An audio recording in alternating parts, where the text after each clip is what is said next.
Yeah. Buck roll.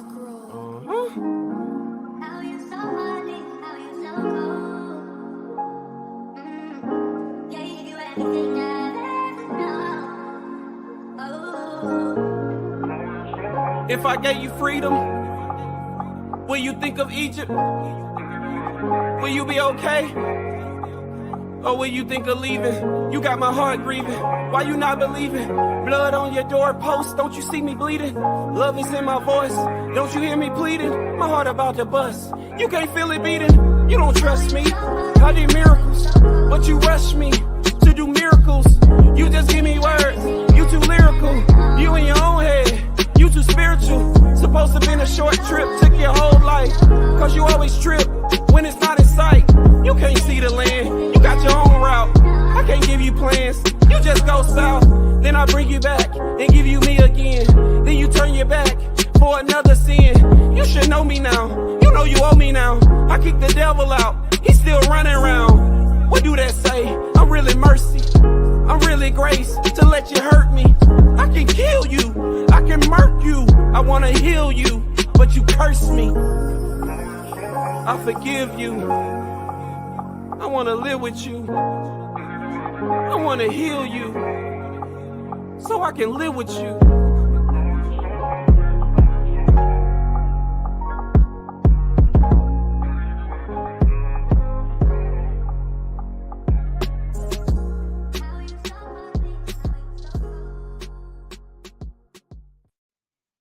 Hello. What's up, my people? How you guys doing today? This is Brother Jims with Be Strong and Courageous, of course. And I have a lovely co-host here with me today. Say hello. Hello, everyone. Most MoJims. MoJims. I guess we're gonna be dropping MoJims today, huh? So what we want to do, man, we kind of touched on this topic the other day, and it was about Israel, who is Israel, and things like that. And I wanted to come and do a short, real quick Bible study. Well, we want to do a quick little Bible study, real quick. I guess we'll say it that way. Just going through scriptures without any interferences or anything like that. So what I want to do is I want to go straight into the word. So baby, can you give me Galatians 3? Let's read verses 26 through 29. Who is Israel? Let's see what God actually says in his word about it. So that's what we're going to do. Galatians 3, 26 through 29. All right. Galatians 3:26 through 29 says, "For you are all children of God through faith in Christ Jesus. And all who have been united with Christ in baptism have put on Christ, like putting on new clothes. There is no longer Jew or Gentile, slave or free, male and female. For you are all one in Christ Jesus. And now that you belong to Christ, you are the true children of Abraham." So if you belong to Christ, what we just read, you are the true children of Abraham. So if you belong to Christ, so that's the application. What the application fee is that you surrender, right, to Christ, and you become his child. So what Paul is basically telling us is that it's not something physical. Is that what you just read? Right. It's not anything physical.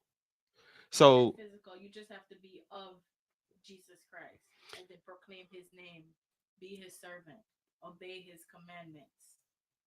So watch this though. Where did Paul get this from? Let's talk about that. Go over to John 8 real quick. Where did Paul get this concept that it's not about bloodline?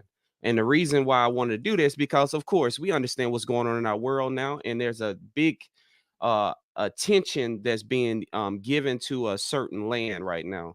But let's see what Jesus actually says. Let's go to John 8 real quick. And in John 8, we're going to check out, just read verse 37 first, and we're going to read a few more. Just read 37 real quick. Of course. John 8, verse 37 says, yes, I realize that you are descendants of Abraham. Stop right there. So this Jesus talking, right? Mhm. And he's talking, we'll see who he's talking to, but he's telling the Jews, I realize that you are Abraham's descendants. Yep. That's Jesus. That's Jesus. But watch what he say now. Keep going. And yet, some of you are trying to kill me because there's no room in your hearts for my message. Ah, I know you're Abraham's descendants. So in this verse, Jesus is talking about Abraham being Abraham's descendants from the place of bloodline. I know that y'all, the bloodline, I know y'all got all the records. I know y'all are Right. Abraham's descendants, Mhm. but y'all want to kill me. Let me ask a question. Who is Jesus? Who is Jesus? Babe, who's Jesus? Who is Jesus? Yeah, who is He's he? the Messiah. He's the Messiah. Jesus is God, right? So he said, I know y'all Abraham descendants, but Abraham descendants, his bloodline wanted to kill who? The Messiah. Oh, you just got it. Yeah. It says right here, there's no room in your hearts for my message. There's no more room in your heart for whatever I gotta say. There's no room. We still deal with that nowadays. There was no room in their hearts for Jesus's message. Now watch this, everybody. We about to do something so beautiful. Let's put context. We're not going to use a proof text. Let's put context on Jesus' words. Go to John 8. You still there? Go to 31. You still there? Start in verse 31 and see what he say right there. Okay. All right. John 8, verse 31. Jesus said to the people who believed in him, you are truly my disciples if you remain faithful to my teachings, and you will know the truth, and the truth will set you free. So God is defining who his people are. Those who believe in him, not necessarily that bloodline, right? Yes, yeah. I'm letting you go. Look, you in the zone. Go. I'm done. Nah, you done now. No, it's beautiful. Like when we could just sit here and just read it and see how where did Paul get that concept from? Well, if you go read what Jesus said in 31, he said to the Jews who had believed in him, he said, if you hold on to my teaching, meaning that ain't me, that means you not just listening and hearing it. If you hold on to what I'm about to say and the things that I'm saying, but in 37, we saw that he told them, they don't got no word for my room. I mean, no room in your heart for my word. Now, watch this. He said, you hold on to the teaching, you will then know the truth. And that's what's going to set you free. The problem now that we're facing right now is we have let go of Jesus' teachings for what we see in the world. Right. So we got a belief that there's a piece of land or a plot that God is so attentive to, and he's not attentive to the world anymore. So whatever happens in this land, we give uh more attention. So to it, we are removing actually what God has said about the entire world. Because God said, I got sheep that's in every fold. I got sheep everywhere.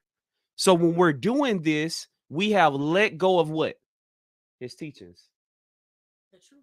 That's the truth. Holding on to his teachings is the truth. We have let go of it and started to do these what do you call it? These things where these chants like pray for Israel, them and this that Jesus healed by these for.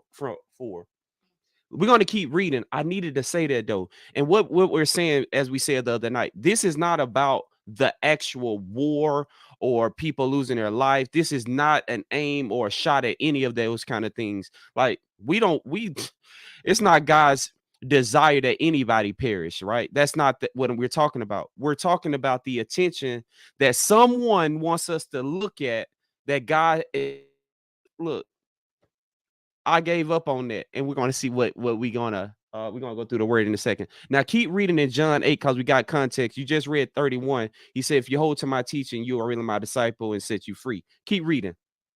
Okay. 32. 32. And you will know the truth, and the truth will set you free. Watch what they say in 33, everybody. Watch this. John 8:33. But we are of Abraham. We never been. What do you mean you will be set free? Does that sound like pride? Does that sound like pride? Is there people still saying, man, we come from the bloodline of Abraham? Look, We don't sin. We are perfect. we come from the bloodline of Abraham. What are you talking about?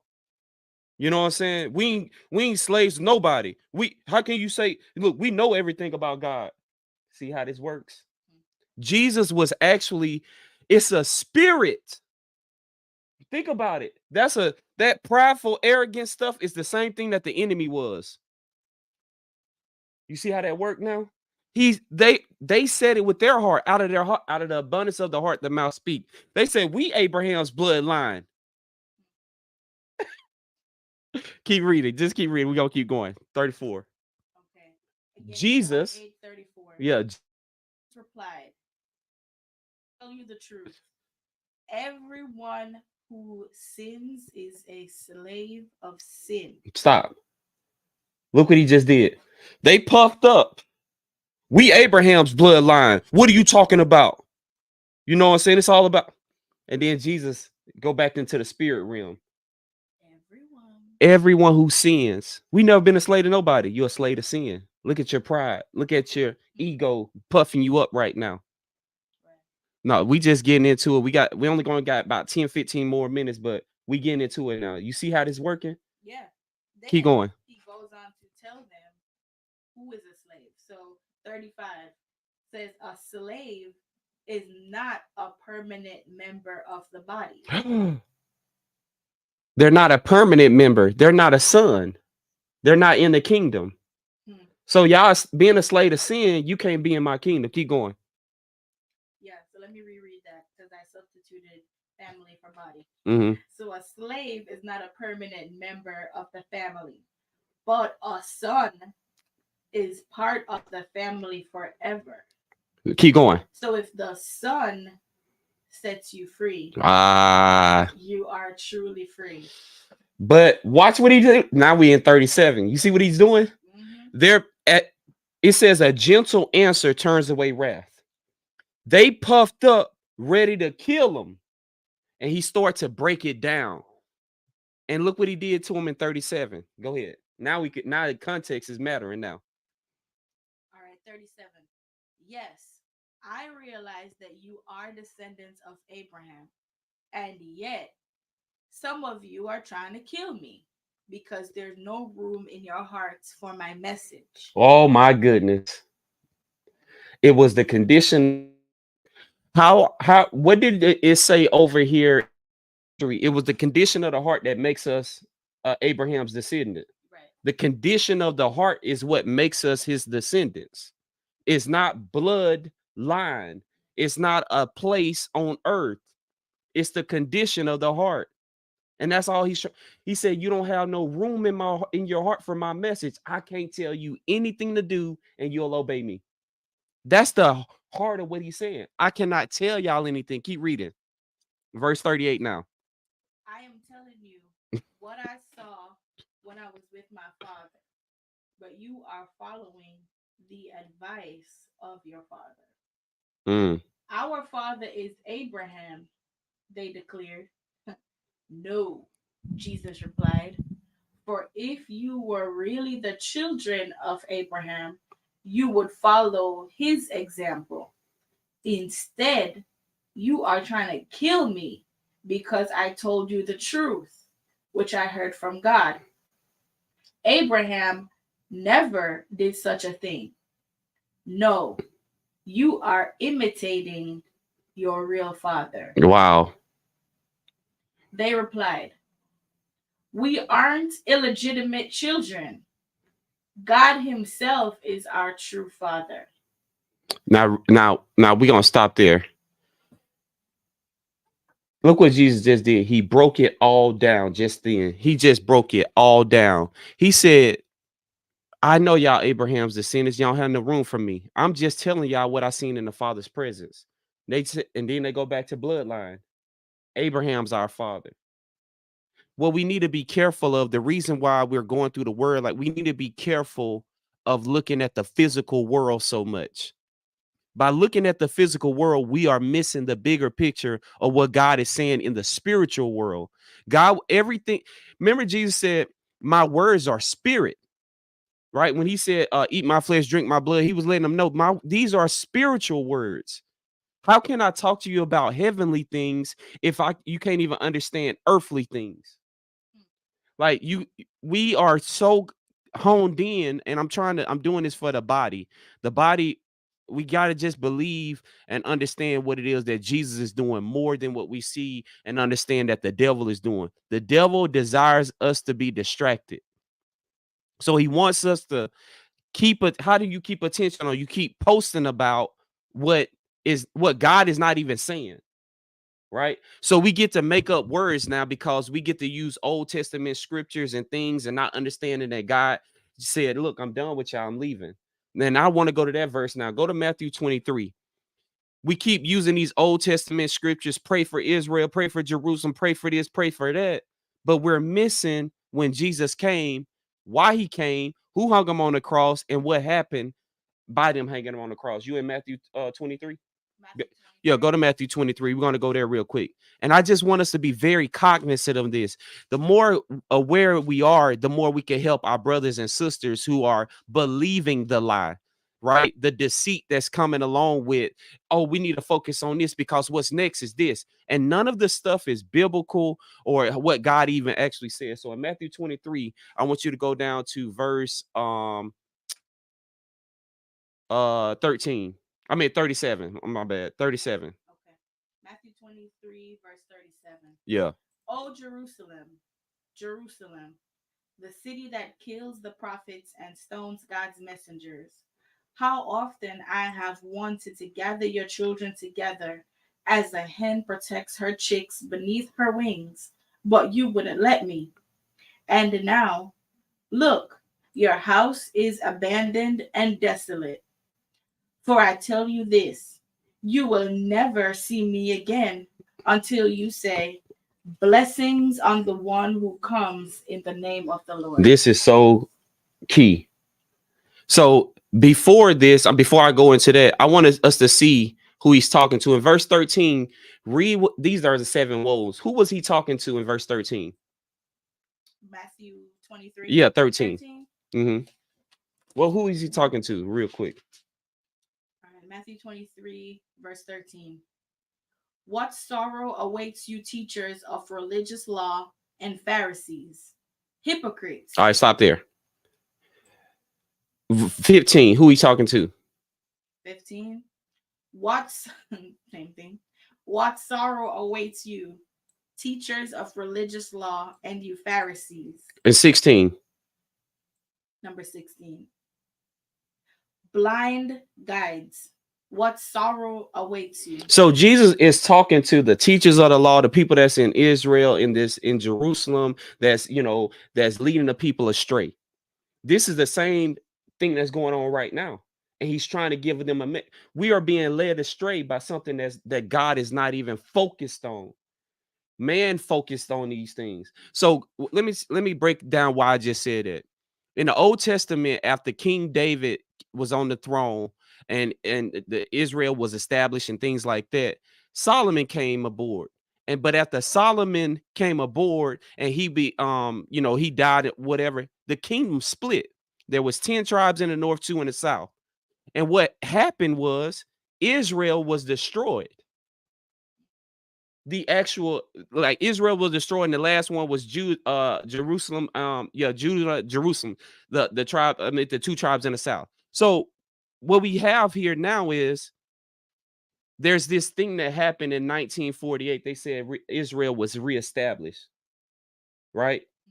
But who reestablished it? A man. Say it again. A man. God destroyed it, but it got reestablished by who? Was it God? No. You see what I just did?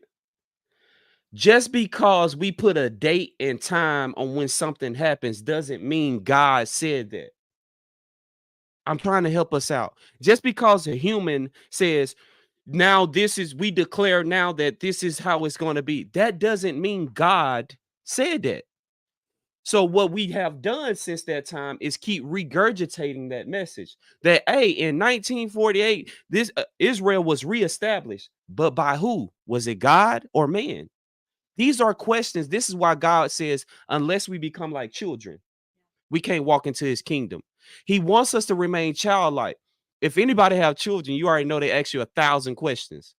God desires for us to ask questions so we can get these answers. And so just because a man or a community or a political government or anything like that, just because they say something is what it is, that doesn't mean God did it. That makes sense now? Yep. So I need to put that in there. So back in Matthew 23, you just read it. He tells them, I'm leaving you. Is that what we just read? Jerusalem, who killed the prophets, stone those, I long to gather you as a hen does her chicks. You were not willing, so I'm leaving. Right. Who left? Jesus, Who is Jesus? the Messiah. And who else? God. Right. Did God just say I left? Yeah, he did. And then he said, I'm telling you, you will not see me again until you surrender. Right. You're not seeing me again until you surrender.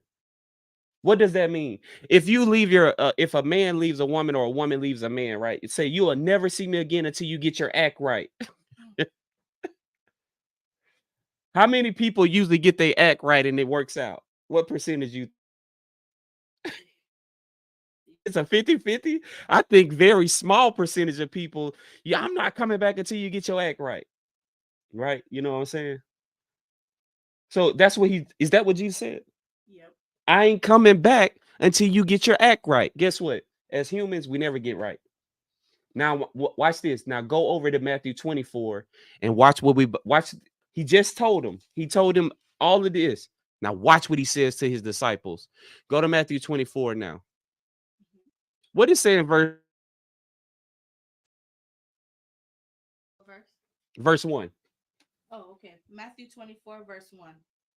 As Jesus was leaving the temple grounds, his disciples pointed out to him the various temple buildings. Stop. The disciples are focused on what? The physical, what they're seeing. Oh, the temple. The physical, the temple. Disciples are, oh, after he just said, I'm leaving. You listen to what I'm saying? It's almost saying I'm leaving, and then the person who is still in the house be like, but look at the house we built together. Look at this beautiful thing we done this together. Oh my goodness. And you see, you getting the example now? Now watch this. Go to verse 2.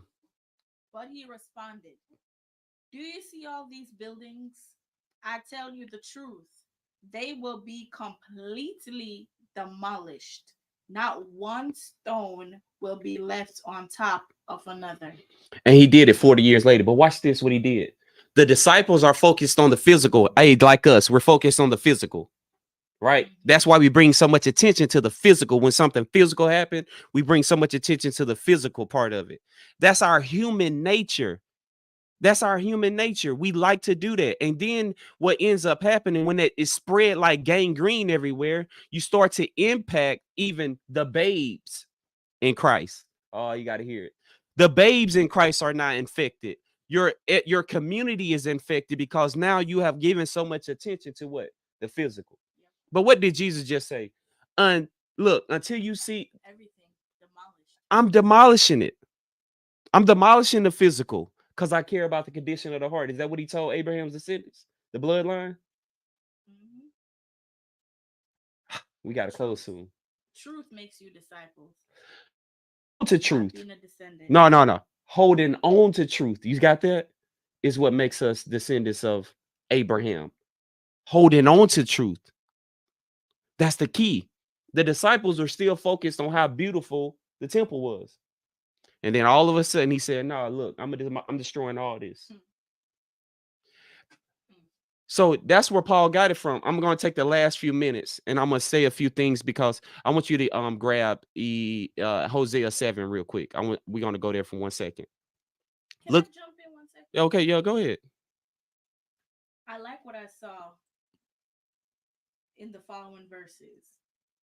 Still in Matthew 24, verse 3. Later, Jesus sat on the Mount of Olives. His disciples came to him privately and said, "Tell us, when will all this happen?" And they're referring to the destruction of the temple that Jesus, talked about in verse 1. So they asked, "What sign will signal your return and the end of the world?" Verse 4, Jesus told them, "Don't let anyone mislead you, for many will come in my name, claiming I am the Messiah. They will deceive many, and you will hear of wars and threats of wars, but don't panic. Yes, these things must take place, but the end won't follow immediately.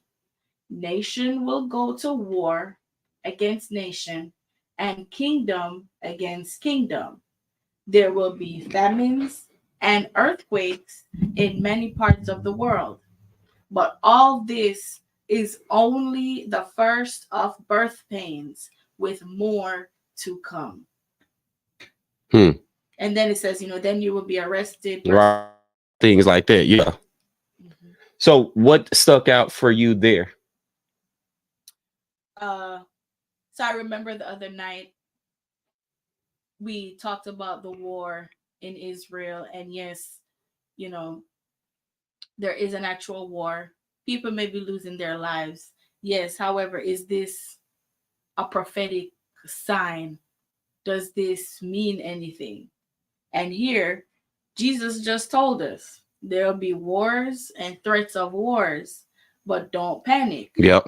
These things must take place. Yeah. But the end and it's still to come. Won't follow immediately. That's right. There is more to come. There's a lot more to come. And we talk about that process all the time. If you new here, anything, like if you go to our YouTube channel, Be Strong Courageous, just a B, not BE, or Jims the Artist, our YouTube channels, you can see that we talk about the process a lot of what God is doing. So that's why when something physical happens and everybody give attention to it, we just come on to try to plant a little seed to hey, maybe divert the attention somewhere else, because maybe you should be looking at these things. You know what I mean? I think that's a being a good brother and sister in the faith, to say, I care enough to come and try to don't give this so much attention, because there's much more that goes with this. As we know about, like, timelines. 144,000 need to be sealed. The preaching of the eternal gospel going throughout the whole world. Like, all these things, it gotta happen before he come back. But when we give attention to something over here that's small, we're stuck. Right? We're stuck there, and it's deceitful for the next generation or younger people who's just hearing about it, don't really know about it. So that's why we want to say it's the condition of the heart. So we just went through Paul when he said there's no Jews or Gentiles and things of that nature. We're Abraham's descendants if we have surrendered our life, because he got it from Jesus. What we just saw, the Jews were so like bloodline, but he was just like, no, look, y'all want to kill me. What I want to say is pride doesn't bring Jesus closer to us. It doesn't make it more the pride of this is the nation and this is that. It don't bring him closer to us. Holding on to who we are in the world is not important. Hold on to who we are in Jesus. Most definitely. He says we are his disciples. Yes. Take pride and comfort in that. That's right. So watch this. Now let's go to Hosea 7. This is going to be the last thing we cover, because we got to get off here. I didn't know it was going to go this long. This is the last thing I want to cover. Read 1 and 2 real quick, and then we're going to go to a few other scriptures. But listen what God is speaking through Hosea to us real quick. And this is the headache God was having. On Hosea 7, 1 and 2. Read verses 1 and 2. Hosea 7, verses 1 through 2. I want to heal Israel, but its sins are too great. Samaria is filled with liars. Thieves are on the inside and bandits on the outside. Its people don't realize that I am watching them. Their sinful deeds are all around them, and I see them all. So stop that. I want to heal Israel. Hmm. That was my desire. Right in the Old Testament, God was always, on Israel, and yes, come back to me, and all these kind of things. But go to verse number 8. Look what he said in verse number 8 and 9. Okay. Continuing Hosea 7. I mean 8 through verse 10. 8. Yeah, 8 through 10. Okay. Hosea 7, 8 through 10. Uh-huh. The people of Israel mingle with godless foreigners. Stop. So God don't like it when they have all these collaborations and covenants with the nations around them. So if all the nations want to come to Israel's rescue, God don't like that. Is that what we reading? Mhm. He says they're mingling with who? Godless foreigners. Would you say that the higher you go up in the spectrum of politics and government and all that kind of stuff, the more godless it become, More corrupt. more corrupt and thing. So he don't want his people mixing with that. Mhm. But if everybody's saying we stand with who, what are we standing now? We're standing with Israel.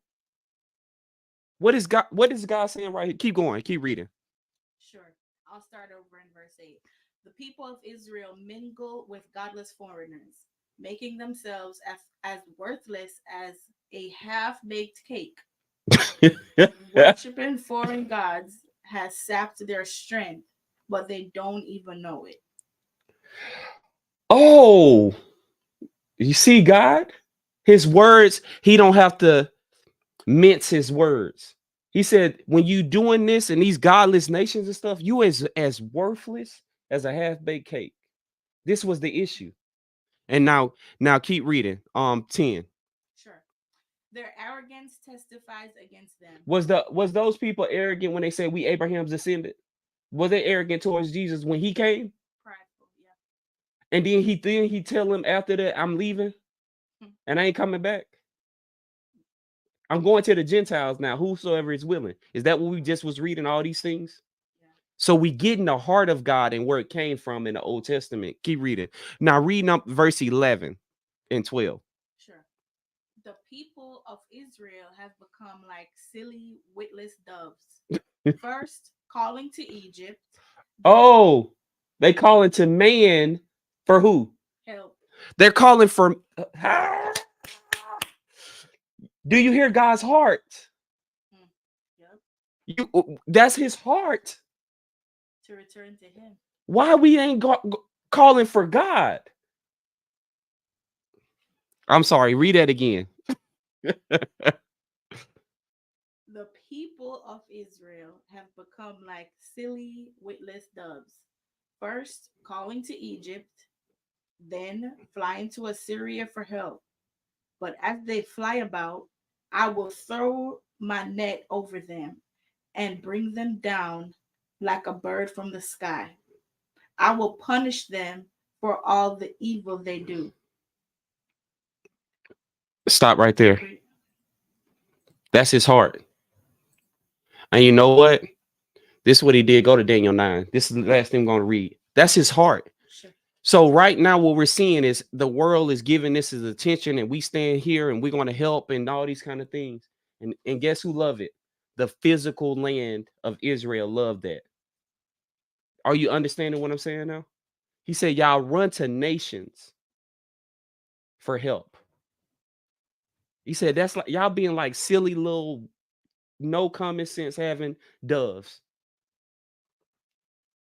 But what did he say in verse 1? I wanted to heal Israel, but now the last thing I'm going to show is like when God's patience was done with Israel. Let's go to Daniel 9. Start with verse 7. I mean verse Daniel 9:24. We'll read that and we're going to be done. We're going to close it down, shut it down. I didn't realize we're going to go this long, but y'all know how I can get. But watch this. Daniel 9, verse 24. So this is God talking through Daniel, and Daniel is the only book that was sealed up, and he's telling Daniel, give this message to the people. A period of 70 sets of 7 has been decreed for your people and your holy city to finish their rebellion, to put an end to their sin, to atone for their guilt and to bring in everlasting righteousness, to confirm the prophetic vision, and to anoint the most holy place. So God said 77s, which is 70 weeks or 490 years, are decreed, right? So there's going to be a decree that goes out, and 490 years, I'm giving y'all this that last time to receive me and come to me, right? And he said, look, for your holy city, which is Israel, Jerusalem, however you want to call it, to finish transgression. I wanted, look, after these 70 weeks, I want to bring the Messiah in and for y'all to receive him and to seal up vision, to put an end to sin, to atone for wickedness. And then guess what? If y'all do that, I'll seal up this vision. It'll stay sealed if y'all receive Messiah.